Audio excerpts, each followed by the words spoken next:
ഫെൽകിറ്റിൻ്റെ പുതിയൊരു വീഡിയോയിലേക്ക് എല്ലാവർക്കും സ്വാഗതം.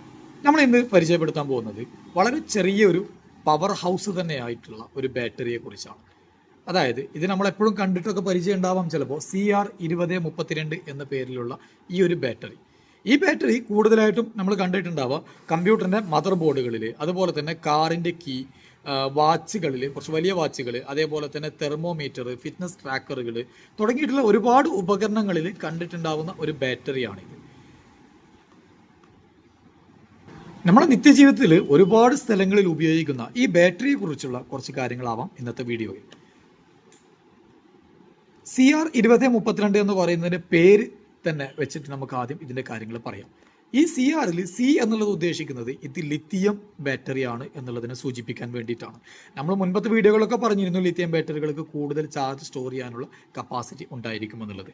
ലിത്തിയം മാംഗനീസ് ഡയോക്സൈഡ് ബാറ്ററികളാണ് ഈ ഒരു ടൈപ്പ് ബാറ്ററികൾ. അതിനെ പൊതുവെ ലിത്യം ബാറ്ററി എന്ന് പറയും. അതിൽ CRൽ ആർ എന്ന് സൂചിപ്പിക്കുന്നത് റൗണ്ട് ആണ് എന്നുള്ളതിനെ സൂചിപ്പിക്കാൻ വേണ്ടിയിട്ട്, അല്ലെങ്കിൽ ഒരു കോയിൻ ഷേപ്പാണ് എന്നുള്ളത് സൂചിപ്പിക്കാൻ വേണ്ടിയിട്ട് ഇതിൽ കൊടുത്തിട്ടുള്ളത് 2032 എന്നാണ്. ഇതിൽ 20 എന്ന് സൂചിപ്പിക്കുന്നത് ഇതിൻ്റെ അളവിനെയാണ് സൂചിപ്പിക്കുന്നത്. അതായത് ഇതിൻ്റെ ഡയാമീറ്റർ 20 മില്ലിമീറ്റർ ആണ്. അതിനെയാണ് 20 എന്നുള്ളത് കൊണ്ട് അർത്ഥമാക്കുന്നത്. ഇനി അടുത്ത് മറ്റൊന്ന് ഇതിൻ്റെ കൂടെ കൊടുത്തുള്ളത് 32 ആണ്. 32 എന്ന് കൊടുത്തുള്ളത് ബാറ്ററിയുടെ തിക്നെസ് ആണ്. ഇതിൻ്റെ തിക്നെസ് 3.2 മില്ലിമീറ്റർ ആണ്. അതിനെയാണ് ഈ 32 എന്നുള്ളത് കൊണ്ട് സൂചിപ്പിച്ചിട്ടുള്ളത്. ഇപ്പോൾ ഇതോട് കൂടിയിട്ട് CR2032 എന്താണ് എന്നുള്ളത് നമുക്ക് മനസ്സിലായിട്ടുണ്ടാവുമല്ലോ. CR2032 എന്ന് പറഞ്ഞാൽ ലിത്തിയം കെമിസ്ട്രിയിലുള്ള ഒരു 20 മില്ലിമീറ്റർ വ്യാസമുള്ള 3.2 മില്ലിമീറ്റർ കനമുള്ള റൗണ്ടിലുള്ള അല്ലെങ്കിൽ വൃത്താകൃതിയിലുള്ള ഒരു ബാറ്ററിയാണ് എന്ന് നമുക്ക് മനസ്സിലാക്കാം. ഇനി ഇവയുടെ വോൾട്ടേജ് 3 വോൾട്ടാണ്. സാധാരണ നമ്മൾ കണ്ടിട്ടുള്ള സിംഗിൾ സെല്ല് ബാറ്ററികളൊക്കെ 1.5 ആണ് വരിക. എയും AAA ഒക്കെ വരുന്നത് 1.5 ആണ്. എന്നാൽ ഈ ബാറ്ററി 3 വോൾട്ടിൻ്റെ ബാറ്ററി ആയിരിക്കും. മിക്കതും ബാറ്ററിയിൽ തന്നെ രേഖപ്പെടുത്തി വെച്ചിട്ടുണ്ടാകും. അതുപോലെ തന്നെ ഇത് ഒരു പ്രൈമറി സെല്ലാണ്. നമുക്ക് ഒറ്റത്തവണ ഉപയോഗിക്കാം, അല്ലാതെ റീചാർജ് ചെയ്ത് ഉപയോഗിക്കാവുന്ന ബാറ്ററിയല്ല. വളരെ ചെറിയ ഇത്തരം വലിപ്പത്തിലുള്ള ബാറ്ററിക്ക് തന്നെ 3 വോൾട്ട് ഇതിൽ നൽകാൻ കഴിയും എന്നുള്ളത് കൊണ്ട് തന്നെയാണ് ഇതിനൊരു പവർ ഹൗസ് എന്നുള്ള തരത്തിൽ നമ്മൾ ആദ്യമേ പറഞ്ഞത്. എന്നാൽ റീചാർജ് ചെയ്ത് ഉപയോഗിക്കാൻ പറ്റില്ല എന്നുള്ളത് ഇതിൻ്റെ ഒരു ഡ്രോബാക്കാണ്. ഈ ബാറ്ററികളെ പ്രധാനമായിട്ടും ഉപയോഗിക്കുന്നത് കമ്പ്യൂട്ടറുകളിലെ CMOS ബാറ്ററികളായിട്ടാണ്. അതിലുള്ള ബയോസ്, മറ്റുള്ള കാര്യങ്ങൾ, സമയം, ഡേറ്റ് കാര്യങ്ങളൊക്കെ സേവ് ചെയ്ത് വെക്കാൻ വേണ്ടിയിട്ട് ഉപയോഗിക്കുന്ന ബാറ്ററി ഇതിനെയാണ് ഉപയോഗിക്കാറുള്ളത്. അതുകൊണ്ട് തന്നെ പലരും ഇതിനെ CMOS ബാറ്ററി എന്നുള്ള പേരും പറയാറുണ്ട്. അതായത് നമ്മളൊരു കമ്പ്യൂട്ടർ ഓഫ് ചെയ്ത് കഴിഞ്ഞാലും ആ കമ്പ്യൂട്ടറിൻ്റെ മദർ ബോർഡിൽ കിടക്കുന്ന CMOS ഭാഗങ്ങൾ അല്ലെങ്കിൽ ബയോസിൻ്റെ ഒരു മെമ്മറി ഉണ്ടായിരിക്കും. ആ മെമ്മറിയെ വീണ്ടും പ്രവർത്തിപ്പിച്ചുകൊണ്ടിരിക്കുന്നത് ഈ ബാറ്ററിയാണ്. അതുപോലെ കാറിൻ്റെ റിമോട്ടുകളിലൊക്കെ നമുക്ക് വർഷങ്ങളോളം കാറിൻ്റെ റിമോട്ടിൽ ഈ ബാറ്ററി ഉപയോഗിച്ചിട്ട് ആ റിമോട്ടിനെ ഉപയോഗിക്കാൻ പറ്റും. ഒരുപാട് വർഷമൊക്കെ ഉപയോഗിക്കുമ്പോഴാണ് അതിലെ ബാറ്ററിയുടെ ബാക്കപ്പ് തീർന്നു പോവുക.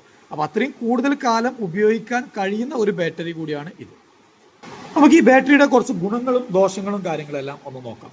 ഇവിടെ ഗുണം എന്ന് പറയുന്നത് ഉയർന്ന വോൾട്ടേജ് തന്നെയാണ്. വളരെ ചെറിയൊരു ബാറ്ററിക്ക് 3 വോൾട്ട് നൽകാൻ കഴിയും. സാധാരണ നമ്മൾ കണ്ടിട്ടുള്ള മറ്റു ബാറ്ററികളെല്ലാം ഇതിനേക്കാൾ ഒരുപാട് 10 മടങ്ങ് വലിപ്പമുള്ളതാണ്. അതുകൂടാതെ അവർ നൽകുന്ന വോൾട്ടേജ് ആണെന്നുണ്ടെങ്കിൽ 1.5 വോൾട്ടൊക്കെയാണ്. എന്നാൽ ഇതൊക്കെ 3 വോൾട്ട് വരെ നൽകാൻ പറ്റും. മറ്റൊന്ന് ഇതിൻ്റെ ഷെൽഫ് ലൈഫാണ്. നമ്മളിത് ഉപയോഗിക്കാതെ വെച്ചാൽ പോലും ഇത് 5 മുതൽ 10 വർഷം വരേക്ക് ഇതിന് ലൈഫ് ഉണ്ടായിരിക്കും. ഇത് ഉപയോഗിക്കാതെ ഇങ്ങനെ വെച്ച് കഴിഞ്ഞാലും ഇതിലെ ചാർജ് തീർന്നു പോകുന്നില്ല. അതാണ് ഇതിൻ്റെ മറ്റൊരു പ്രത്യേകത. ഇത് നമുക്ക് മേടിച്ച് ഒരുപാടൊന്നും സ്റ്റോക്ക് ചെയ്ത് വെച്ച് കഴിഞ്ഞാലും പ്രശ്നങ്ങളൊന്നുമില്ല. ഇനി കമ്പ്യൂട്ടറുകളിലൊക്കെ ഉപയോഗിക്കുന്ന CMOS ബാറ്ററി ആയിട്ട് ഇവയെ ഉപയോഗിക്കുമ്പോൾ അത് വർഷങ്ങളോളം അത് ആ കമ്പ്യൂട്ടറിലെ ബയോസിൻ്റെ ഭാഗങ്ങളെ പ്രവർത്തിപ്പിക്കാൻ വേണ്ടിയിട്ടുള്ള ചാർജ് ഇതിലുണ്ടായിരിക്കും. നമ്മളൊരു കമ്പ്യൂട്ടറിനെ ഒരുപാട് വർഷങ്ങൾ ഓണാക്കാതെ വെച്ച് പിന്നീട് നമ്മൾ ഓൺ ചെയ്ത് കഴിഞ്ഞാലും അതിൻ്റെ പ്രവർത്തനം എല്ലാം സുഗമമായിട്ട് നടക്കുന്നുണ്ടെങ്കിൽ അതിനർത്ഥം ഈ ബാറ്ററി അത്രയും സമയം അതിന് വേണ്ട ചാർജ് നൽകിക്കൊണ്ടിരുന്നു എന്നുള്ളതാണ്. ഹൈ എനർജി ഡെൻസിറ്റിയാണ്. വളരെ ചെറുതാണെങ്കിൽ പോലും ഇവയ്ക്ക് ഒരുപാട് ഊർജം സംഭരിച്ചു വെക്കാൻ കഴിയും, ഒരുപാട് കറണ്ട് സ്റ്റോർ ചെയ്ത് വെക്കാൻ കഴിയും. മറ്റൊന്ന്, ഇവയ്ക്ക് വ്യത്യസ്ത താപനിലകളിൽ പ്രവർത്തിക്കാൻ പറ്റും. നല്ല ചൂടിലും നല്ല തണുപ്പിലും ഇവ നന്നായിട്ട് പ്രവർത്തിച്ചോളും. അതായത് പല ബാറ്ററികളും ചൂട് കൂടിയാൽ അല്ലെങ്കിൽ ചൂട് കുറഞ്ഞാൽ അവയുടെ പ്രവർത്തനത്തെ ബാധിക്കാറുണ്ട്. എന്നാൽ ഈ ബാറ്ററി CR2032 എന്ന് പറയുന്ന ബാറ്ററിക്ക് അത്തരത്തിലൊരു പ്രശ്നം വരുന്നില്ല. മറ്റൊന്ന്, വില വളരെ കുറവാണ്. താരതമ്യേന നമുക്ക് ഇത്തരത്തിലുള്ള കൂടുതൽ ബാക്കപ്പ് കിട്ടുന്ന ഒരു ബാറ്ററിയുമായി വെച്ച് നോക്കുമ്പോൾ ഇത്തരം ബാറ്ററികൾ വളരെ ചെറിയ വിലക്ക് ലഭ്യമാണ്. ഇവയുടെ പോരായ്മകൾ എന്ന് പറയുന്നത് ഇത് റീചാർജ് ചെയ്യാൻ പറ്റില്ല, നമുക്ക് ഒറ്റത്തവണ ഉപയോഗിക്കാം എന്നുള്ളതാണ്. റീചാർജ് ചെയ്യാൻ പറ്റാത്ത ഒരു ബാറ്ററിയാണ്. മറ്റൊന്ന് കുറഞ്ഞ കറണ്ട് ഔട്ട്പുട്ടാണ്. ഒരു ഹൈ കറണ്ട് ഒന്നും ഇതിന് പുറത്തേക്ക് നൽകാൻ പറ്റില്ല, വളരെ ചെറിയ കറണ്ടാണ് നൽകുക. അപ്പോൾ ഇത്തരത്തിൽ CMOS ബാറ്ററികൾ പോലത്തെ വളരെ ചെറിയ കറണ്ടിൽ പ്രവർത്തിക്കുന്ന ഉപകരണങ്ങൾക്ക് വേണ്ടി മാത്രമാണ് ഇവ ഉപയോഗിക്കാൻ പറ്റുന്നത്. അതുപോലെ തന്നെ ഇത് നമുക്ക് ഫിക്സ് ചെയ്യാൻ ഇതിൻ്റെ ഹോൾഡറും കാര്യങ്ങളൊക്കെ കുറച്ചൊരു ബുദ്ധിമുട്ടുള്ള തരത്തിലാണ് ഡിസൈൻ വരിക. മാറ്റി വെക്കേണ്ട കാര്യത്തിലൊക്കെ ആ കേസ് മുഴുവൻ അഴിക്കേണ്ടി വരും. മറ്റൊരു ഇതിലെ പ്രധാന പ്രശ്നമെന്ന് പറയുന്നത് ഈ സാധനം പലപ്പോഴും അബദ്ധത്തിൽ കുട്ടികൾ വിഴുങ്ങാറുണ്ട്. അത് വളരെ അപകടം പിടിച്ച ഒരു സംഭവമാണ്. ഈ ബാറ്ററികൾ വലിപ്പം വളരെ ചെറുതായതുകൊണ്ടും നമ്മൾ ഉപയോഗം കഴിഞ്ഞാൽ അവിടെ ഇവിടെയൊക്കെ ചാടി കിടക്കാനൊക്കെ സാധ്യതയുണ്ട്. ഇത് കുട്ടികൾ എടുത്തിട്ട് അവർ വായിലിട്ട് കഴിഞ്ഞാൽ വായിലേക്ക് അവർ അകത്തേക്ക് പോകാനുള്ള സാധ്യതയുണ്ട്.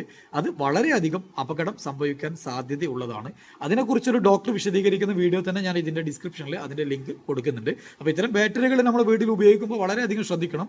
ഈ ബാറ്ററി കുട്ടികളുടെ കയ്യിലൊക്കെ പെട്ട് കഴിഞ്ഞാൽ അത് വളരെയധികം അപകടകാരിയമായി മാറാം. ആ കുട്ടികളുടെ ജീവന് തന്നെ ഭീഷണിയായി പോകാവുന്നതാണ്. അപ്പോൾ അത്തരത്തിലുള്ള കാര്യങ്ങൾ നന്നായിട്ട് ശ്രദ്ധിക്കുക. 2032 എന്ന് പറയുന്ന ഈ കുഞ്ഞൻ ബാറ്ററിയെ കുറിച്ചുള്ള കുറച്ച് വിവരങ്ങൾ നിങ്ങൾക്ക് മനസ്സിലായിട്ടുണ്ടാവുമെന്ന് കരുതുന്നു. അതുപോലെ തന്നെ ഇതിൽ വളരെ രസകരമായിട്ടുള്ള ഒരു കാര്യം കൂടിയുണ്ട്. പൊതുവെ ഏത് ബാറ്ററി എടുത്തു കഴിഞ്ഞാലും അതിന് ഏറ്റവും കൂടുതലായിട്ട് കാണുന്ന ഭാഗമായിരിക്കും നെഗറ്റീവ്, ചെറിയ ഭാഗം പോസിറ്റീവായിട്ടാണ് കൊടുക്കാറുള്ളത്. എന്നാൽ ഈ ബാറ്ററിയിൽ ഈ ബാക്ക് ഭാഗം, ഈ സൈഡ് ബോഡി അടക്കം ബാക്ക് ഭാഗം വരുന്ന ഭാഗം ഇതിൻ്റെ പ്ലസ് ആണ്. ഈ നടുക്ക് കാണുന്ന ഈ ചെറിയ ഭാഗമാണ് അതിൻ്റെ മൈനസ് അല്ലെങ്കിൽ നെഗറ്റീവായിട്ട് ഉപയോഗിച്ചിട്ടുള്ളത്. ഈ ബാറ്ററിയെ കുറിച്ചുള്ള കാര്യങ്ങളെല്ലാം മനസ്സിലായിട്ടുണ്ടാവുമെന്ന് കരുതുന്നു. അടുത്ത വീഡിയോയിൽ മറ്റൊരു ബാറ്ററിയുമായിട്ട് വീണ്ടും കാണാം.